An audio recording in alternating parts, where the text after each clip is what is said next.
2장 18절부터 28절까지 말씀 우리 한 절씩 교독하면서 읽도록 하겠습니다.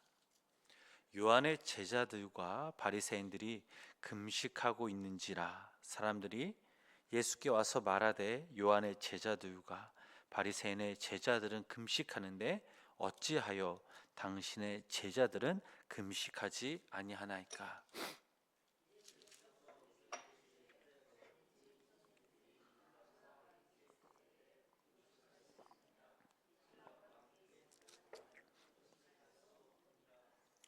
그러나 신랑을 빼앗길 날이 이르니 그 날에는 금식할 것이니라.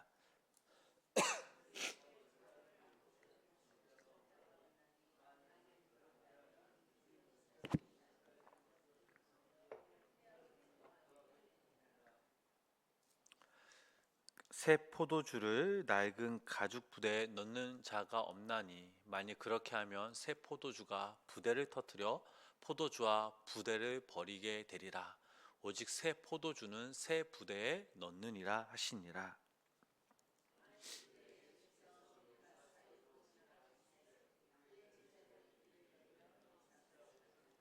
바리새인들이 예수께 말하되 보시오 저들이 어찌하여 안식일에 하지 못하이를 하나이까?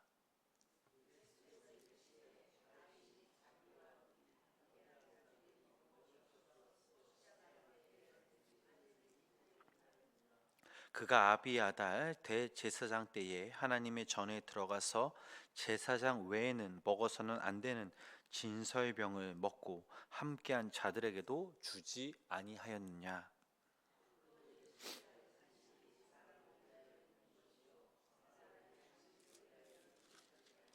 함께 읽겠습니다. 이러므로 인자는 안식일에도 주인이라. 아멘. 오늘도 이 새벽 하나님의 크신 은혜와 사랑이 함께 하시길 주님의 이름으로 간절히 축원합니다.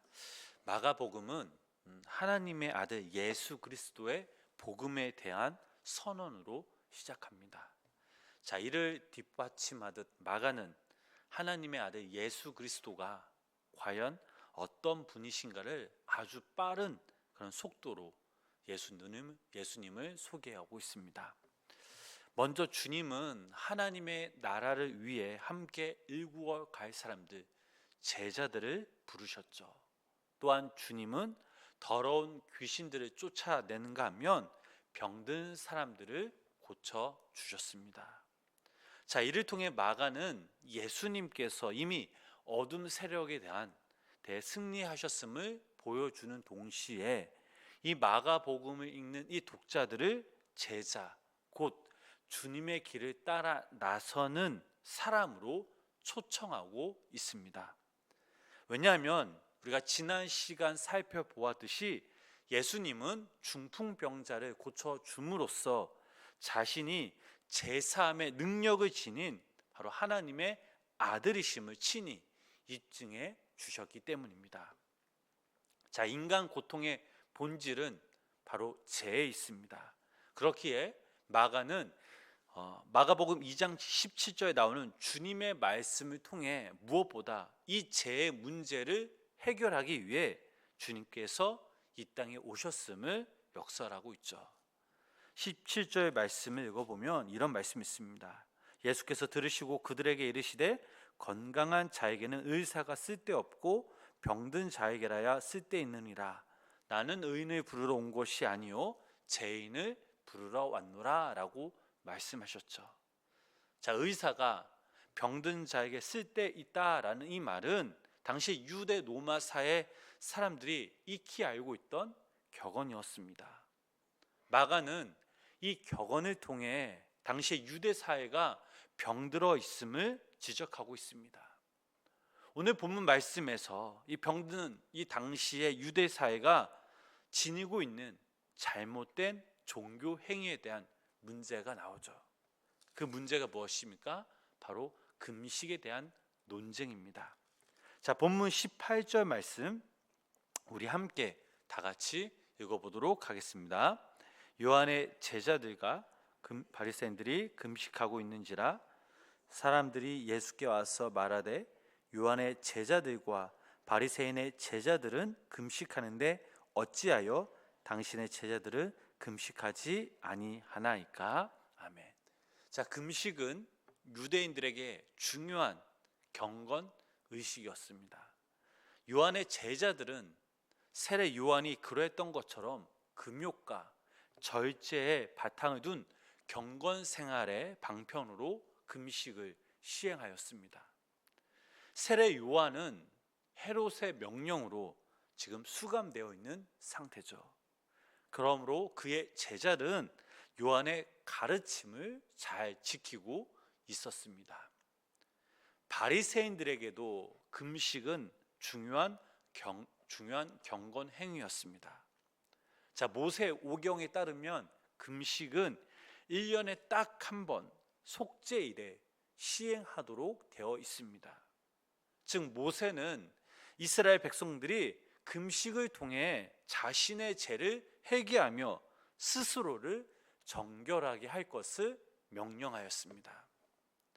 바리새인들은 특히 이 정결함을 유지하기 위해 세밀한 전통을 세워 철저히 준행하였을 뿐만 아니라 금식 역시 모세가 명령한 것 이상으로 시행하고 있었습니다. 그런데 누가복음에서 예수님은 바리새인들의 금식에 대해 다음과 같이 지적하셨습니다. 자, 누가복음 18장 9절부터 12절 말씀을 보면 자, 이런 말씀이 있습니다. 우리 이 말씀 함께 읽어보실까요? 또 자기를 의롭다고 믿고 다른 사람을 멸시하는 자들에게 이 비유로 말씀하시되 두 사람이 기도하러 성전에 올라가니 하나는 바리새인이요 하나는 세리라. 바리새인은 서서 따로 기도하여 이르되 하나님이여 나는 다른 사람들 곧 토색, 불의, 간임을 하는 자들과 같지 아니하고 이 세리와도 같지 아니함을 감사하나이다. 나는 일에 2번씩 금식하고 또 소득의 11조를 드리나이다 하고. 아멘. 자, 주님은 바리새인들의 이 기도와 금식이 경건을 위한 방편이 아니라 자기를 의롭다 여기며 다른 사람들을 멸시하기 위함이라는 그 사실을 폭로하셨습니다. 바리새인들의 이 금식을 수행하는 목적과 의미를 상실한 채 금식을 지키는 것 이 자체에 의의를 두고 있었고 이것이 그들의 경건과 열심을 티내는 척도가 이런 상황에서 주님은 다음과 같이 또한 대답하셨습니다. 오늘 본문 말씀 19절 말씀이죠. 함께 읽어보겠습니다. 본문 19절 말씀입니다. 예수께서 그들에게 이르시되 혼인집 손님들이 신랑과 함께 있을 때에 금식할 수 있느냐? 신랑과 함께 있을 동안에는 금식할 수 없느니라. 아멘. 예수님은 결혼잔치의 비유를 통해 결혼잔치의 주인공인 자신과 함께 있는 동안에는 금식할 필요가 없다라고 말씀하셨죠. 주님은 금식 자체를 부정한 것이 아니라 주님 자신과 관계없는 금식, 다시 말해 종교적인 형식에 지니지 않는 이 금식은 아무런 의미가 없음을 보여주고 있습니다.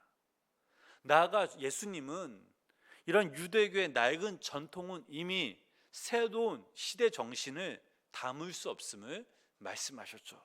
그 말씀이 바로 본문 22절 말씀이죠. 자, 이 말씀 또한 우리 함께 읽어보도록 하겠습니다. 새 포도주를 낡은 가죽 부대에 넣는 자가 없나니 만일 그렇게 하면 새 포도주가 부대를 터뜨려 포도주와 부대를 버리게 되리라.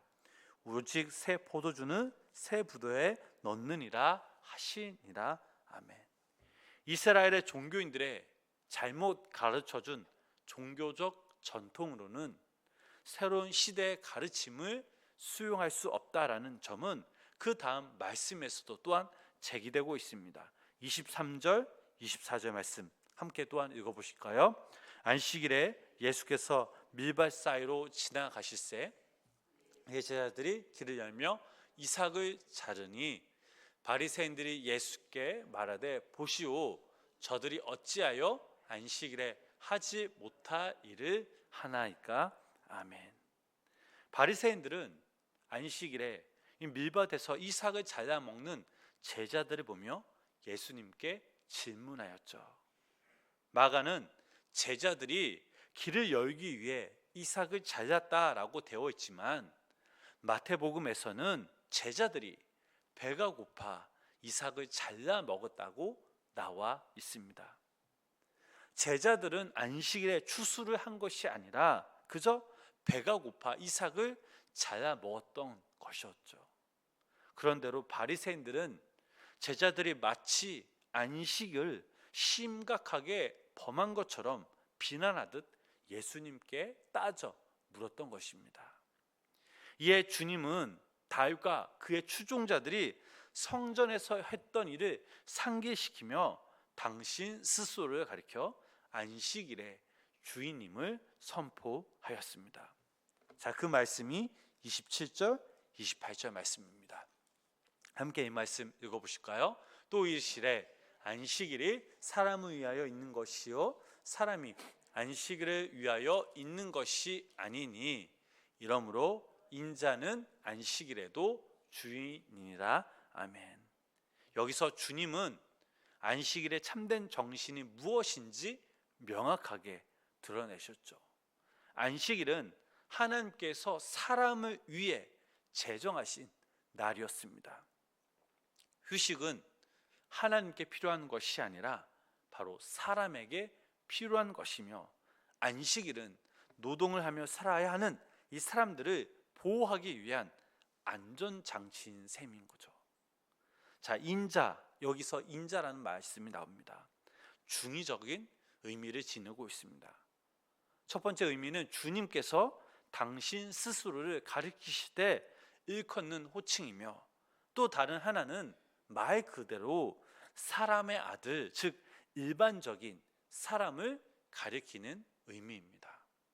자, 예수님은 이 단어를 통해 안식일의 주인이 바로 주님 자신임을 선포하심과 동시에 안식일이 바로 사람을 위해 지켜야 할 날임을 말씀하셨습니다.